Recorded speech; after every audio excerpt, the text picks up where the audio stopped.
On the trail radio here, showing you the Baofeng UV5 series. What we're specifically looking at today is where it says RP STE, option number 36.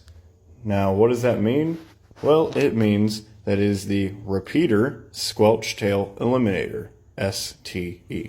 Now, what that does is when you transmit onto a repeater,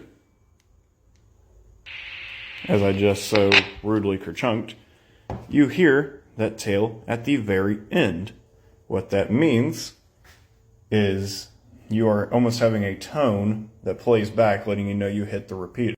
Unfortunately, as good of a squelch tail eliminator that the Baofeng has, the repeater squelch tail eliminator is more than left to be desired.